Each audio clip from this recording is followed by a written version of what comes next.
Okay, so this video is not me trying to outrun the pigeons. Celebrate. Never knew a feeling better than today. Means the beginning of a brighter day. This is the in-depth review of the Insta360 One R Twin Edition with the dual lens 360 and the 4K wide-angle module. Never knew a feeling better than today. Means the beginning of a brighter day.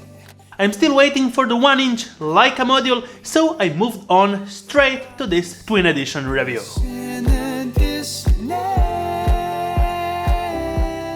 Before jumping straight to the specs and an in-depth review, I would like to go straight to the footage. Let the music take control.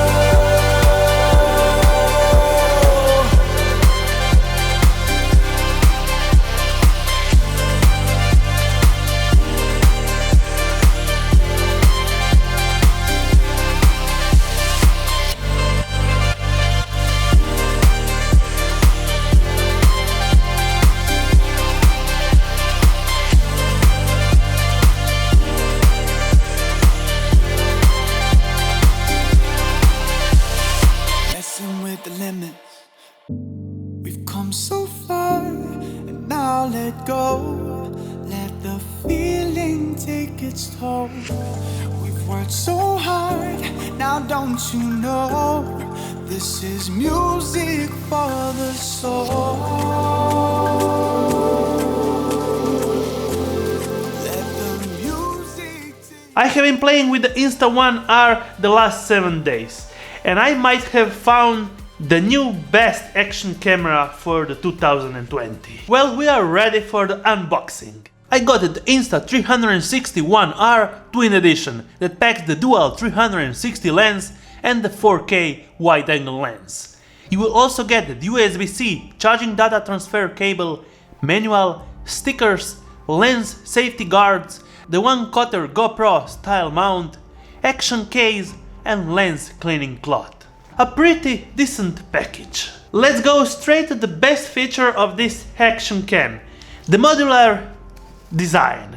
It will allow you to switch the modules and select your style of filming.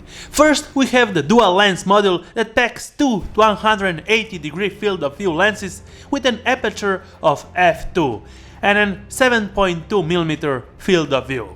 The wide-angle lens module packs a 2.8 16.4mm full frame field of view. The bottom red module is also the battery. So we have the controller, screen module, lens module and battery. Clip them on for your desired type of filming. On the right side we'll find the micro SD card slot and USB-C charging port. On the top, the power button and the record button. Let's go straight into the menu system. The screen is smaller when going on an action cam comparison, but you will be able to see in bright sunlight and be able to control all the functions. When connected to the wide-angle module, you will be able to film up to a resolution of 5.7K at 25 frames per second or 30, 4K up to 50 frames per second and 3K up to 100 frames per second. The HDR mode is also available at the max 5.7K resolution. Then we have the time-lapse mode function and bullet time. On the photo modes, you'll be able to choose standard, burst, interval and night mode. It will give you also the option to save the presets for shooting. Swiping from left to right, you will be able to choose log mode to film in a flat picture profile, white balance, exposure compensation or enter the full manual mode and control the shutter speed and ISO. Swiping from top to bottom, you will enter the menu system. Brightness of the screen, lock the touch screen. Connect your earpods and use your earpods microphones for vlogging situation. I don't use earpods, so I will just skip that. Turn off the status indicator lights, control it with your vocal commands and general settings. Selecting things like anti-flicker frequency from your region with noise reduction and video encoding options giving you the ability to select a better H.265 codec. When using the wide-angle lens, you will be able to film up to 4K 60p or 1080 in up to 200 frames per second with the flow state stabilization on. And we are going straight to the files generated by the Insta360 One R. They are ENSV files, editable only on the desktop version or the app dedicated for the Insta One R. And after you export from the dedicated app, you will be able to get a normal file just like MP4 and edit in your editing program. So in the desktop Insta360 One R app, you will be able to do all the magic, like select the view mode and free mode, presented by a timeline just like in the Premiere Pro. You will be able to put keyframes on your point of view and select your desired keyframe video look in 360, fisheye or rectilinear. On the left side you will find the application mode and settings, stabilization stitching, true audio and frame play rate. Once you edited the files, you just export it with your desired bitrate and resolution. If you are editing on your smartphone, there is the Insta360 One R dedicated app for iOS users and Android, so let's get straight to it.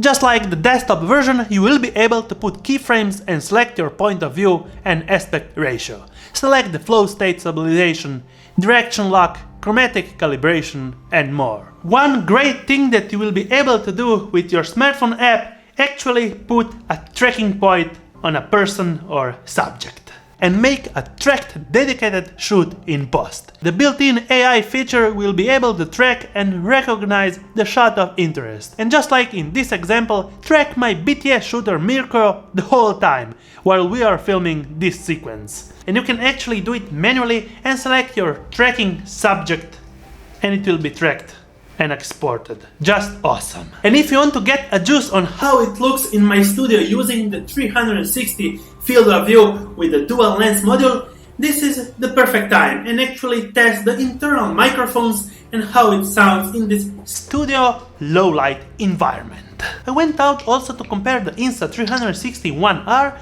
with the DJI Osmo Action and see which one has the best picture profile in standard mode. HDR turned off and they were both in standard color profile. I found out that the Insta360 One R picture is more vivid and kinda more balanced on the exposure rather than the DJI Osmo Action kinda washed out too dark sequence. Big thumbs up for the Insta One R. I wasn't using the original selfie stick and my angle of view filming got it through. I wanted a more horizontal tilt angle, so the selfie stick went into the footage. At this point I'm pretty sure that the Insta One R beats every single other standard action camera with its modularity and configurability. Also, the footage coming out is amazingly crispy and with well-balanced colors. I really didn't find any bigger problems using it in my last 7 days, and I was pretty comfortable with it all the time. The battery base is replaceable and you can buy it for around $35, and I don't think that this is too much for another power battery pack. Filming in 5.7K, the battery lasted for around 1 hour, and I think that's not too bad for 5.7K. One little downside is the smaller screen size, that it's smaller than the competitors, but nevertheless it's doing the job and the screen brightness is good. I didn't test it in underwater conditions and splash things cause I will make another 1-inch version that I'm getting, so more footage and the updated review coming soon. And ending, the so-called flow state stabilization is really doing a great job and the footage looks super stable. And finally ending, this is my new favorite action cam of the 2020s. Bye bye DJI Osmo Action, I have a new favorite. If you have any questions, feel free to comment down below, I will be happy to answer all your questions. Thumbs up if you liked it, subscribe with the bell ring icon to get notified every time I make a new video, and see you on my next one.